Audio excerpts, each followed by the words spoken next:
አዲስ አድርገኝ ዛሬም አሮጌ ነኝ ቃልና ተግባሬ አንስማማም ያለኝ ነዳጅን ተከትሎ የሲሚንቶ የብረት የአሸዋ ዋጋ እንዲሁም ኑሮ በሚያዩት ፍጥነት እየጨመረ እየተወደደ ነው። ታዲያ በዚህ ጊዜ የመኖሪያ ቤት ባለቤት ለመሆን ከተዋዋሉ በኋላ ምንም የዋጋ ጭማሪ የማያደርግ ሪል ስቴት ማግኘት እድለኝነት ነው። ይህንን እድል ለማግኘት ወደ ድርጅታችን ቴምር ሪል ስቴት ጎራ ካሉ የኮንስትራክሽን ግብዓት ጭማሪ፣ የነዳጅ ዋጋ፣ የዶላር ከረንሲ ከፍ ማለት ምንም ሳያሳስቦ የመኖሪያ ቤት ባለቤት መሆን ይችላሉ።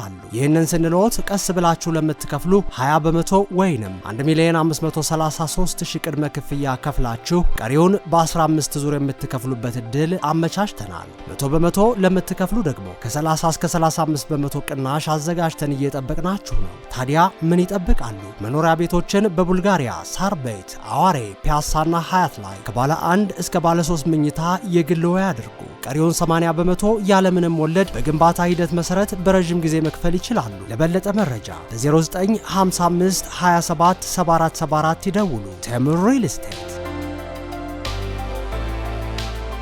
According to the Iraqi Ministry of Water Resources, the Euphrates River could be dry by 2040, which raises the biblical prophetic question, is the book of Revelation happening in real time? የእግዚአብሔር ሰላምታ ለሁላችሁ ይድረስ። እንዴት ናችሁ ወንድሞቼ? እኔ በጣም ደህና ነኝ። እግዚአብሔር የተመሰገነ ይሁን። የቅድስት ድንግል ማርያም ልጅ እየሰማን ያለነው ነገር በጣም የሚገርም ነው። መግቢያው ላይም እንደሰማችሁት እንግዲህ የኢራቅ የውሃ ሀብት ሚኒስቴር ባለስልጣናት እንዳሉት ከሆነ በ2040 ወይንም በፈረንጆቹ በ2040 የኤፍራጥስ ወንዝ ድራይ ያደርጋል፣ ሙሉ ለሙሉ ይደርቃል ብለዋል። እርምጃ ካልተወሰደ ብለዋል። እንግዲህ ትንቢት ያስቆሙ እንደሆነ የምናየው ይሆናል። ግን እንደዛ አይመስልም። አዎ ይህን ተከትሎ ምን ይመጣል? የኤፍራጥስ ወንዝን መድረቅ ተከትሎ ስለ ኤፍራጥስ ወንዝ መድረቅ ባለፉት ዓመታት በሰፊው ሲነገር የነበረ እንደነበር ታውቃላችሁ። በዴይ 7 ቲዩብም በመረጃና በማስረጃ ያየነው ነገር ነው። አሁን ላይ ግን መጋዚንስ እንደ አዲስ ጋዜጦች፣ ሚኒስትሪ ሚዲያዎች፣ ሌጋሲ ሚዲያዎች የዚህን የኤፍራጥስ ወንዝ መድረቅና ከመጽሐፍ ቅዱስ ጋር ያለውን ሚና አያይዘው ወደፊት ምን ሊከሰት ነው የሚለውን እየዘገቡ ነው ያሉት እና ይህን እንደ ቀላል አናልፈው። እንደ አዲስ ዓለማችን ላይ ነገር ሪሰርፌስ አድርገዋል። ኤፍራጥስ ሪቨር ቢፎር እንደምታዩት ይህንን ይመስል ነበር። አሁን ላይ ደግሞ በምታዩት መልኩ ደርቋል ማለት ነው።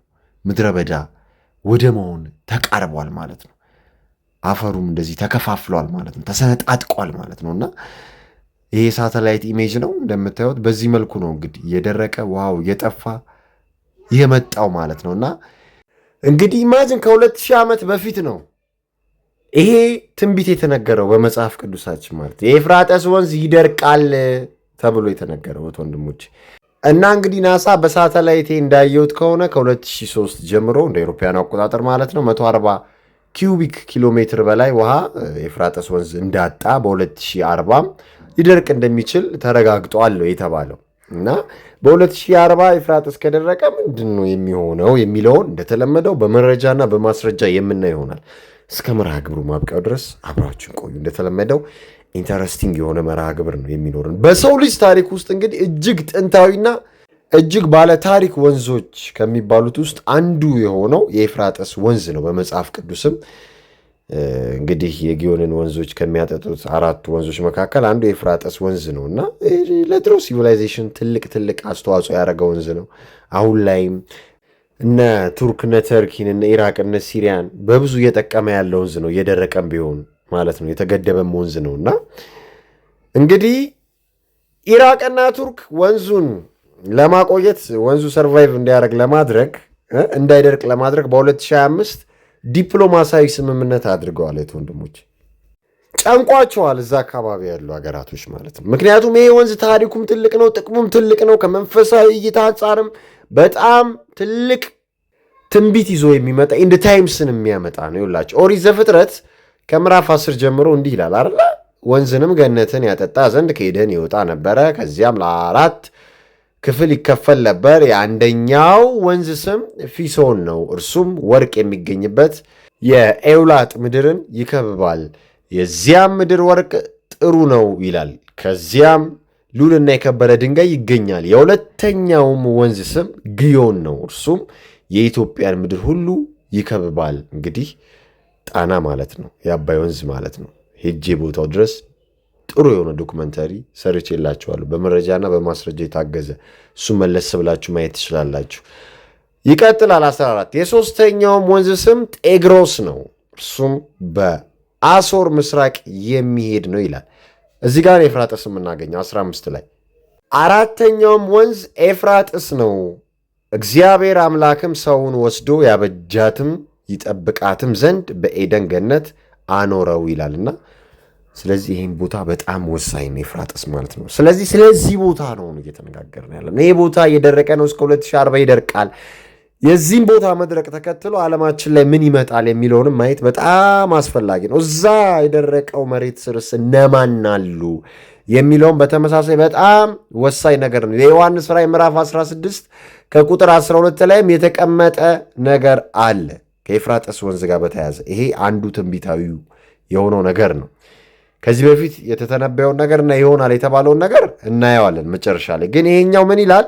የዮሐንስ ራዕይ ምዕራፍ 16 ከቁጥር 12 ስድስተኛውም ጽዋውን በታላቁ ወንዝ በኤፍራጥስ ላይ አፈሰሰ፣ ከፀሐይ መውጫ ለሚመጡ ነገስታት መንገድ እንዲሰናዳላቸው ውሃው ደረቀ። ስለዚህ ከምስራቅ ለሚመጡ ኃይሎች ይሄ ወንዝ መድረቅ አለበት።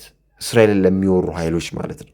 ወደ አርማጌዶን ለሚሄዱ ኃይሎች ማለት ነው። ከዛስ ከዘንዶም አፍና ከአውሬው አፍ ከሐሰተኛውም ነቢይ አፍ ጓጉንቸሮች የሚመስሉ 3 ርኩሳን መናፍስት ሲወጡ አየሁ። ምልክት እያደረጉ ያጋንንት መናፍስት ናቸውና በታላቅ ሁሉም በሚገዛ በእግዚአብሔር ቀን ወደሚሆነው ጦር እንዲያስከትቷቸው ወደ ዓለም ሁሉ ነገስታት ይወጣሉ። እነሆ እንደ ሌባ ሆኜ እመጣለሁ፣ ራቁቱን እንዳይሄድ እፍረቱንም እንዳያዩ ነቅቶ ልብሱን የሚጠብቅ ብፁዕ ነው። ከዛስ በ16 ሉክ ምን ይላል?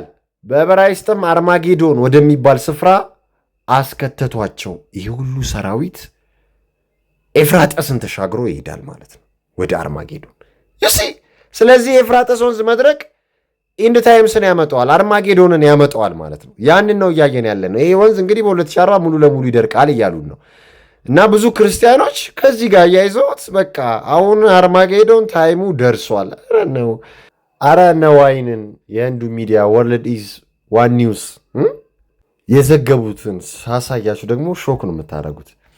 ስለዚህ ይኸው ኒውዮርክ ፖስትም እንዳለው ከሆነ ይሄ ወንዝ የሚደርቀው ሲተረጎም በተለያዩ የክርስትና እምነት ተከታዮች ከምስራቅ ለሚመጣው ጦር ማለትም ወደ አርማጌዶን ለሚዘምተው ጦር መንገድ ጠራጊ ነው ማለት ነው። ስለዚህ ይደርቃል፣ ይመቻቸዋል፣ ያልፋሉ ማለት ነው።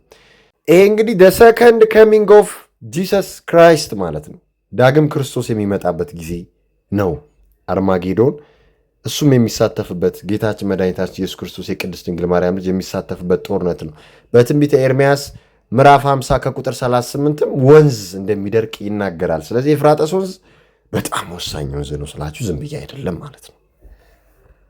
እነ ዋይን የሚዘግቡትን ደግሞ ተመልከቱ። ወርልድ ኢዝ ዋን ኒውስ የህንዱ ሚዲያ ማለት ነው።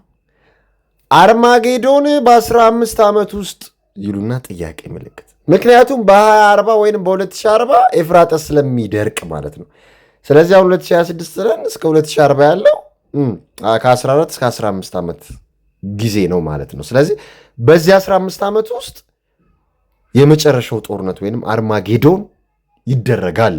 ይሄ በጣም የሚያሳምን ነጥብ አለ። ይኸውላችሁ ዳትስ ወይ ደጋግሜ ከዚህ በፊት ሐሳዊ መሲህ ይመጣል እንደምታውቁት። ስለዚህ ሐሳዊ መሲህን ለመግደል ለማጥራት ነው ክርስቶስ ሰራዊቱን ይዞ የሚመጣው አይደለ? እነዛም ደግሞ ተዘጋጅተው እየጠበቁ ነው ያሉት። ኒክሌራቸውን፣ ሚሳይላቸውን፣ ምናምን ጦራቸውን፣ አርቲፊሻል ኢንተለጀንሳቸውን፣ ሌላ መሳሪያቸውን ይዘው ማን እንደሚያሸንፍ ግን ግልጽ ነው፣ ክርስቶስ ነው። እንደምታውቁት ቃሉ ሊፈጸም ግድ ስለሆነ ነው እንጂ እኮ ክርስቶስ በቃሉላ ማጥፋት ይችላል። እነዚህን ቆሻሾች የተጣሉ ማለት ነው። እና ግልጽ ነው እንደሚያሸንፍም ክርስቶስ በመጽሐፍ ቅዱስም ተቀምጧል። ወደ እሳት ዲን ይወረወራሉ። ሐሳዊ መሲህም እዛው ዘንዶም ተጠቅልለው ማለት ነው። ስለዚህ አሁን በቅርብ ዓመታት የሐሳዊ መሲህ መምጣት ይሆናል ማለት ነው። ከዛ በኋላ እንግዲህ 15 ዓመት ካሉ ማለት ነው በሚቀጥሉት ዓመታት ያ ይሆናል። እናያለን። ከዛ በኋላ አሁን የኢራን የአሜሪካ የእስራኤል ጦርነት ለዚህ ነው ወደዛ ነው የሚወስደን ምላችሁ ለዚህ አያችሁ ለዚህ እኮ ነው ዳትስ ዋይ። ስለዚህ ያ እየሆነ ጦርነቱ እየተጀመረ በመሃል ስምምነት ሲስፋየር ቆመ እንደዚህ እየተባለ እየዘለቀ ሚድል ኢስቱ ወደ ጦርነት ውስጥ እየገባ ይመጣል። መሲሁ ይመጣል በመሃል። ከዛ በኋላ ክርስቶስም ይመጣል ማለት ነው። አሜን። ጌታችን ሆይ ቶሎና ይውላችሁ። ኤፍራጥስ ወንዝ ደረቀ ማለት ያ ይሆናል ማለት ነው። በ2040 ጭራሽ ሙሉ ለሙሉ ሲደርቅ ትንቢቱ ተፈጽሞ መሆን አለበት ማለት ነው፣ ወይንም እየተፈጸመ ነው ማለት ነው። ስለዚህ በ2030ዎቹና ከዛ እስከ 40 ያለው ታይም በጣም ወሳኝ ነው። ዳትስ ዋይ አጀንዳ 2030 ምናምን የሚሉት እቺ 2030 ወሳኝ ጊዜ ስለሆነች እና ከ30 ወደዚያ ያለችው ታይም በጣም ወሳኝ ጊዜ ነው።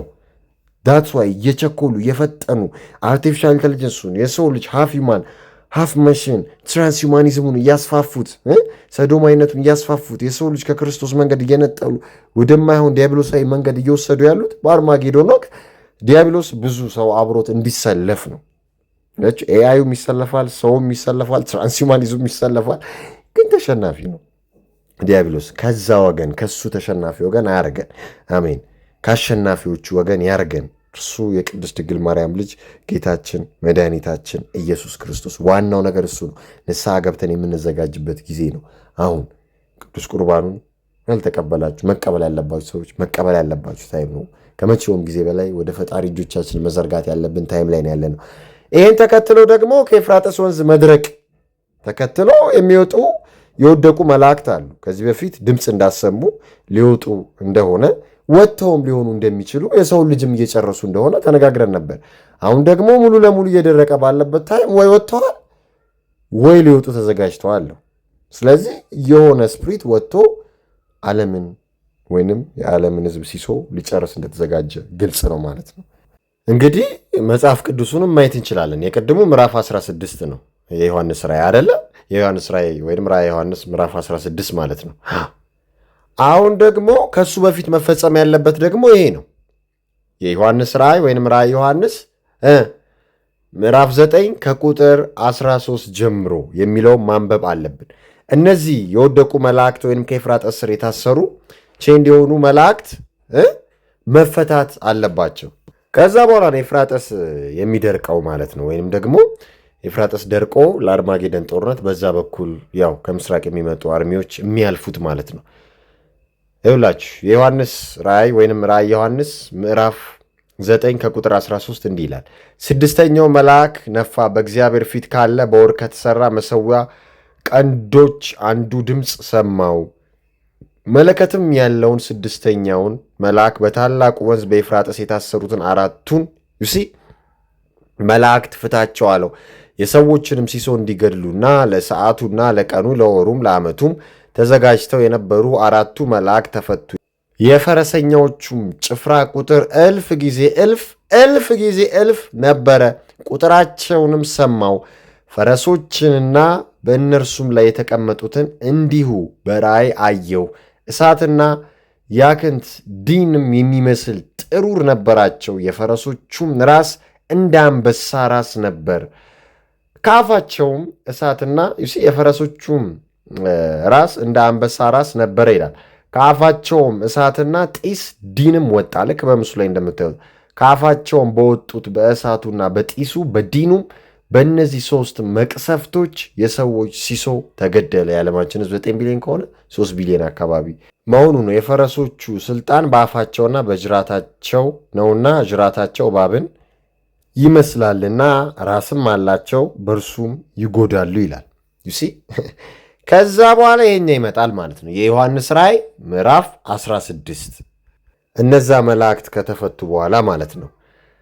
ምዕራፍ 16 ከቁጥር 12 ደግሞ እንዲህ ይላል። ስድስተኛውም ጽዋውን በታላቁ ወንዝ በኤፍራጥስ ላይ አፈሰሰ። ከፀሐይ መውጫ ለሚመጡ ነገሥታት መንገድ እንዲሰናዳላቸው ውሃው ደረቀ ይልና ከዛ 16 ላይ ደግሞ በዕብራይስጥም አርማጌዶን ወደሚባል ስፍራ አስከተቷቸው ይላል። ዩሲ አንዳንድ ኤቴይስቶች፣ አንዳንድ ፔጋኖች እህት ወንድሞቼ ይህንን በሳይንሳዊ መንገድ አያይዘውት ከክላይሜት ቼንጅ ጋር ምናምን እያያያዙት ነው ያሉት።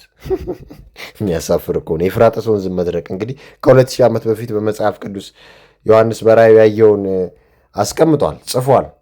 ይሄ እየሆነ ነው ያለው እና የዓለማችንም ቴንሽንስ የምታዩት ነው። ጦርነት፣ ዋር፣ ክራይሲስ እያየን ነው ሚድል ኢስቱ ላይ። ስለዚህ እየሆነ ያለው ሊሆን የሚገባው ነው ማለት ነው። በእግዚአብሔር ዘንድ የተጻፈው የተነገረው ነው ማለት ነው። ስለዚህ ዓለማችን እያስተናገደች ያለችውን ክስተት በጥሞና መከታተል በጣም ወሳኝ ነገር ነው። ምንም ነገር ሲፈጠር ዝም ብሎ አይደለም የሚሆነው፣ በምክንያት ነው። መጽሐፍ ቅዱሳችን አስቀድሞ ነግሮናልና ነገሮች ወዴት ሊያመሩ እንደሚችሉ፣ ወዴት ሊወስዱ እንደሚችሉ መመርመር፣ ሪሰርች ማድረግ በጣም ወሳኝነት ያለው ነገር ነው። ብልጥነት ነው። ዘመኑን ዋጁ ብሏል ጌታችን መድኃኒታችን ኢየሱስ ክርስቶስ። መጋደላችን ደግሞ ከደምና ከሥጋ ጋር አይደለም ከመናፍስት ጋር ነው። እንግዲህ በሥጋ ከሚገለጡ ከሚመስሉ መናፍስቶች ጋርም ነው፣ ከአየር አጋንንት ጋር ነው። ቅዱስ ጳውሎስ ያንን ብሎታል አይደለ?